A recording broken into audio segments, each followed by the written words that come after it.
Baru-baru ini, ketegangan antara Israel dan Suriah kembali memuncak dengan adanya serangan Israel di wilayah Suriah.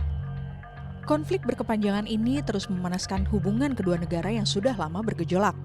Namun, di balik konflik modern ini, ada fakta menarik bahwa wilayah Suriah modern sebenarnya memiliki keterkaitan erat dengan sejarah bangsa Israel yang tercatat dalam Alkitab. Banyak peristiwa penting dalam Alkitab, dimulai dari pelayanan para nabi hingga catatan Alkitab mengenai para pengikut jalan Tuhan yang berada di kota Damsyik, yang wilayahnya kini dikenal sebagai Suriah.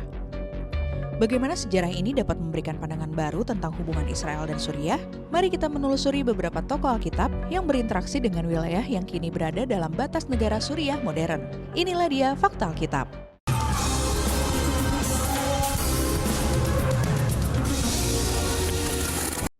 Ananias dan komunitas orang percaya di Damaskus.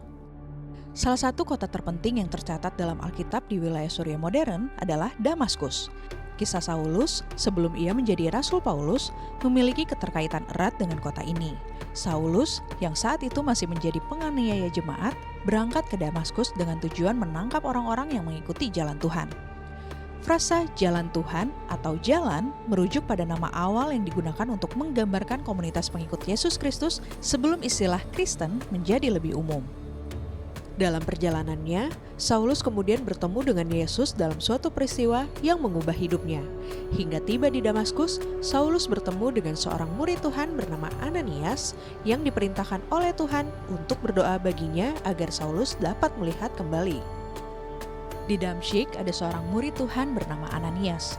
Firman Tuhan kepadanya dalam suatu penglihatan. "Ananias," jawabnya, "Ini aku, Tuhan." Kisah Para Rasul 9 ayat 10. Peristiwa itu menunjukkan bahwa sudah ada komunitas Yahudi Kristen di Damaskus pada waktu itu. Ananias, sebagai bagian dari komunitas ini, menjadi alat Tuhan untuk menolong Saulus yang kemudian dikenal sebagai Paulus, sang rasul yang menulis banyak surat dalam Perjanjian Baru. Damaskus, yang kini merupakan bagian dari Suriah, menjadi saksi penting awal mula pertobatan dan pelayanan Paulus. Nabi Elisa dan hubungannya dengan Suriah. Kisah Nabi Elisa juga memiliki hubungan erat dengan wilayah yang kini menjadi Suriah. Pada zaman Elisa, bangsa Aram atau Suriah modern sering berkonflik dengan Israel. Salah satu kisah terkenal yang melibatkan Elisa adalah penyembuhan seorang panglima tentara Aram bernama Naaman dari penyakit kusta. Meskipun Naaman adalah seorang Aram, namun ia mencari pertolongan dari Elisa karena mendengar tentang kuasa Tuhan yang bekerja melalui nabi ini. Nabi Elisa kemudian menyuruh Naaman untuk mandi di sungai Yordan. Elisa menyuruh seorang suruhan kepadanya mengatakan, "Pergilah mandi 7 kali dalam sungai Yordan, maka tubuhmu akan pulih kembali sehingga engkau menjadi tahir." 2 Raja-Raja 5 ayat 10. Kisah Naaman menunjukkan bahwa meskipun ada konflik politik dan militer antara Israel dan Aram, belas kasihan dan kuasa Tuhan melampaui batas-batas nasional. Naaman akhirnya disembuhkan setelah menuruti perintah Elisa untuk membasuh dirinya di sungai Yordan dan ia mengakui Tuhan sebagai Allah yang benar. Raja Hazael dari Aram dan Nabi Elia. Satu lagi kisah yang melibatkan Suriah adalah hubungan antara Nabi Elia dan Hazael, Raja Aram. Dalam 1 Raja-Raja 19 ayat 15, Tuhan memerintahkan Elia untuk mengurapi Hazael sebagai raja atas Aram. Firman Tuhan kepadanya, "Pergilah, kembalilah ke jalanmu, melalui padang gurun ke Damsyik, dan setelah engkau sampai, engkau harus mengurapi Hazael menjadi raja atas Aram." 1 Raja-Raja 19 ayat 15.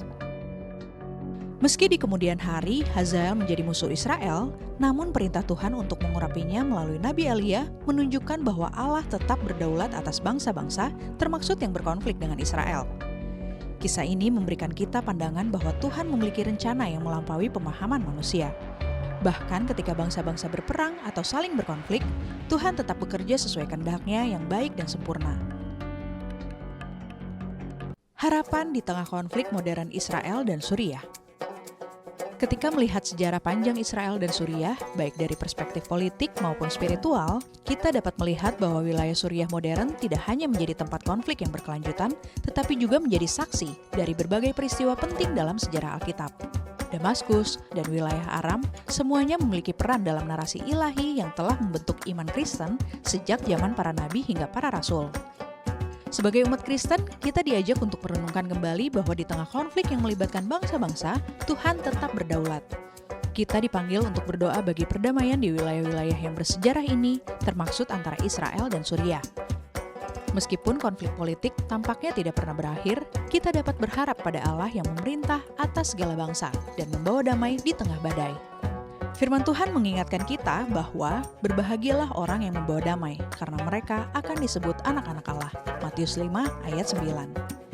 Sebagai pengikut Kristus, kita dipanggil untuk menjadi pembawa damai di dunia yang penuh dengan konflik dan ketidakpastian. Semoga melalui doa dan usaha kita, hubungan antara Israel dan Suriah, serta negara-negara di Timur Tengah lainnya dapat dipulihkan sesuai dengan rencana Tuhan, sehingga damai dan kasih Kristus dapat melingkupi kedua bangsa ini. Demikian Fakta Alkitab hari ini, Tuhan Yesus memberkati.